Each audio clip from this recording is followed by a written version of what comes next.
1975. 6 dictatorships. 1 shared enemy list. They called it Operation Condor. Military juntas seize power across the continent. Chile, Argentina, Uruguay, Paraguay, Bolivia, Brazil. November 1975. Chile's intelligence chief, Manuel Contreras, calls a meeting. History remembers what was signed. Contreras runs DINA, Chile's secret police. He proposes something no one has built before. A network to track dissidents across borders. No exile safe. No hiding place left. They name it after the condor, the apex predator of the Andes. Nothing escapes its reach. 6 intelligence services. 1 agreement. Hunt across borders. Answer to no court. A secret telex network links the 6 capitals. They call it Condortel. Instant and untraceable. In Washington, intelligence reports start crossing desks. Some officials raise alarms. Not enough of them. The machine is built. Now it needs targets. It will not wait long to find them. The targets aren't soldiers. They're students, journalists, priests, anyone who spoke against the junta. Thousands fled into exile, believing distance meant safety. Condor was built to prove them wrong. Agents from different countries now share the same files, the same photographs, the same prey. Condor agents cross borders freely, with cover documents their own governments provide. Secret detention centers open across the region. Officially, they don't exist. No trial, no record.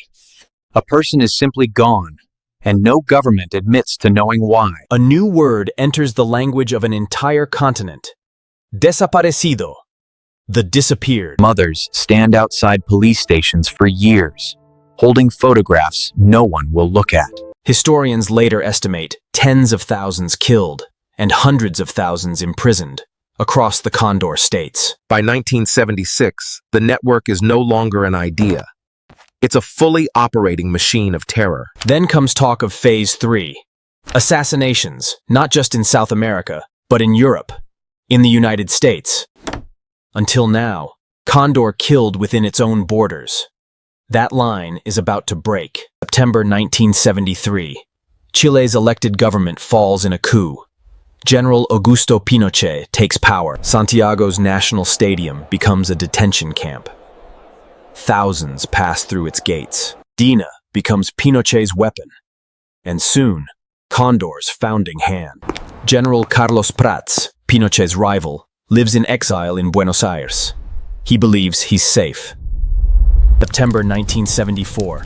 A car bomb kills Prats and his wife outside their apartment. A warning to every exile watching. The bomb is traced to Michael Townley, an American living in Chile, working for DI. October 1975. Chilean exilee Bernardo Leighton is shot on a street in Rome. He survives, but barely. Investigators later tie the shooting to Italian neo-fascists working with DINA. Condor's reach now spans 2 continents. Villa Grimaldi, one of DINA's secret centers. Thousands are taken here. Not all of them leave. By the mid-1970s, fear governs Chile as effectively as any law. Contreras answers to Pinochet alone. Condor's founder has his generals' full backing. Chile wrote the playbook. Argentina is about to run it at a far larger scale. March 1976. Argentina's military seizes power. General Jorge Videla takes control. They call it the Dirty War, a campaign against anyone labeled a subversive. The definition keeps expanding. The Navy Mechanics School, ESMA, becomes one of the largest secret detention centers in South America. An estimated 30,000 people disappear in Argentina alone over the years that follow. Some prisoners are loaded onto planes and never seen again. Survivors later call them the death flights.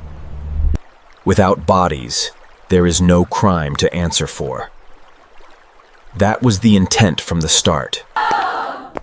Mothers begin walking the Plaza de Mayo every week, demanding to know where their children are. Some babies born in captivity are given false identities. Their real families spend decades searching. Argentina doesn't just adopt Condor's methods. It becomes the network's largest operating partner.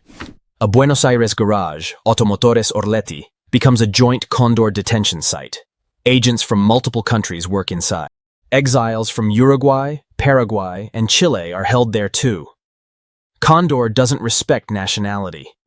6 governments, 1 shared purpose.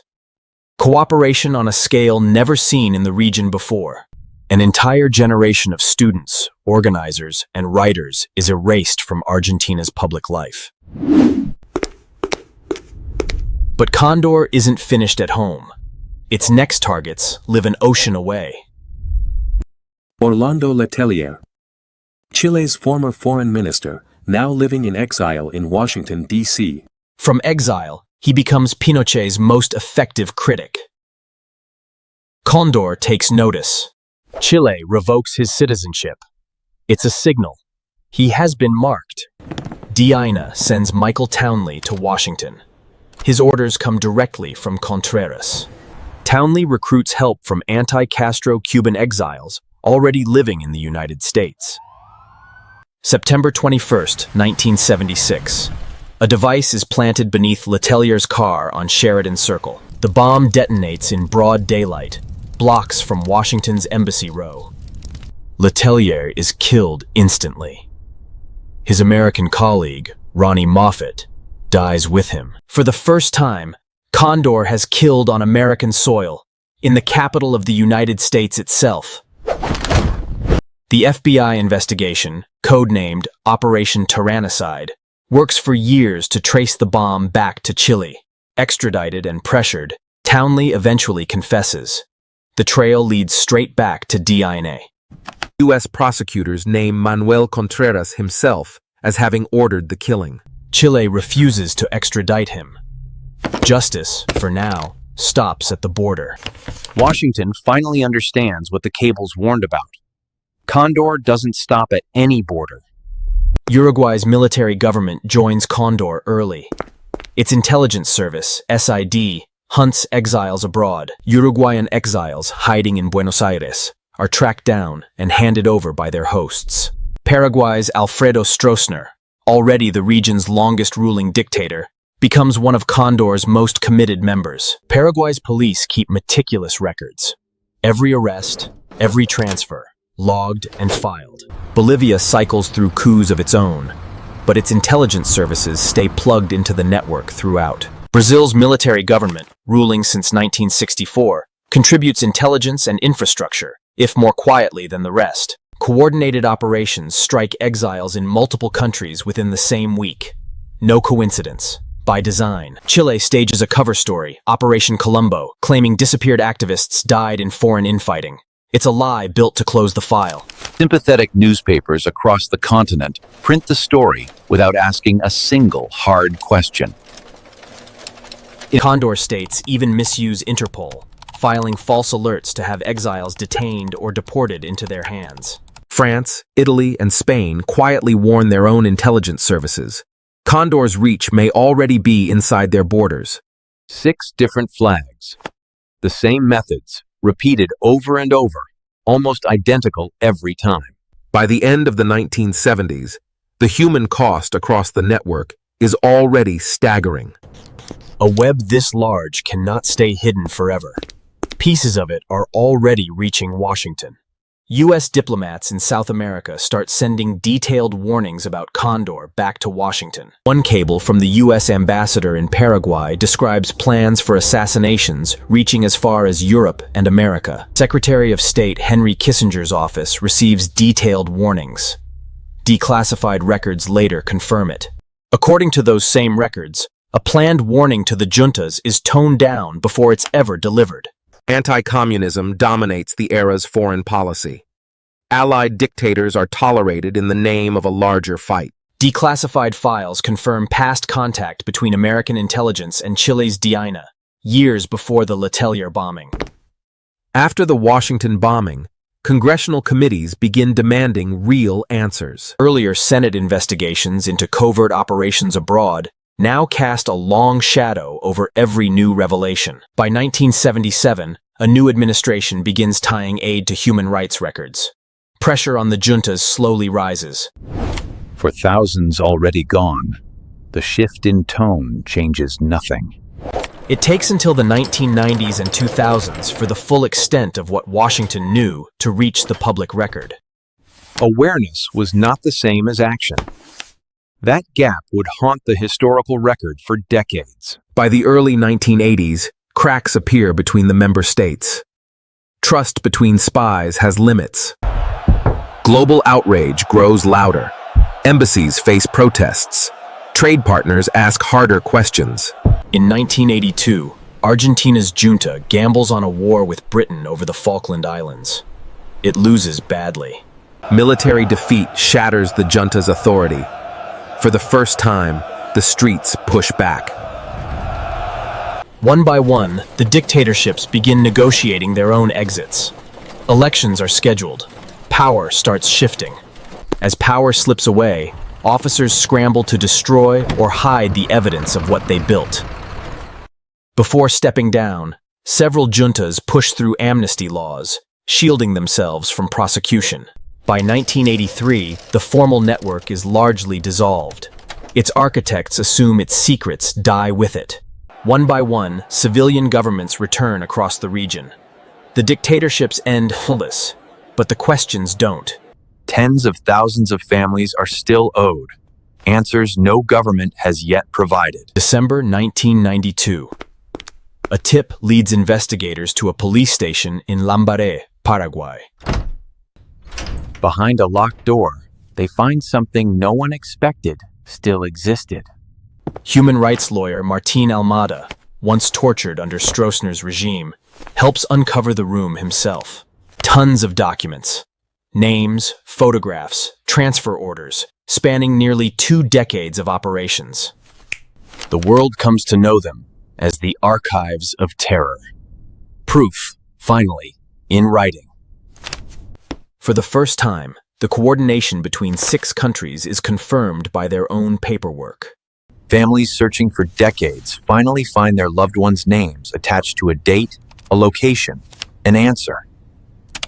It isn't the ending they hoped for.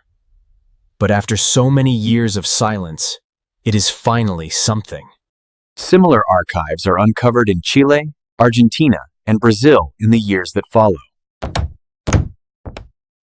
Historians and researchers spend years cross-referencing the records, building the full picture at last. The full scale of Operation Condor finally comes into focus, decades after it began. Across South America, nations begin building memorials for what their own governments once did. 1998. Augusto Pinochet is arrested in London on a Spanish extradition request. The world takes notice. Manuel Contreras is eventually convicted for his role in the Letelier assassination. He dies in prison. In 2016, an Argentine court convicts more than a dozen former officials, specifically for their roles in Operation Condor.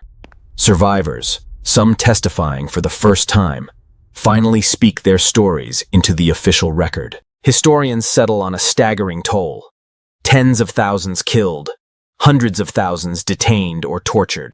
Many cases remain unresolved even today. Some families are still searching. The declassified record stands as a permanent warning about what unchecked power, across borders, can become. Across South America, memorial walls now carry the names Condor tried to erase completely. The network is gone. Its architects are gone. What remains is the record and the names. Remembered, so it is never repeated.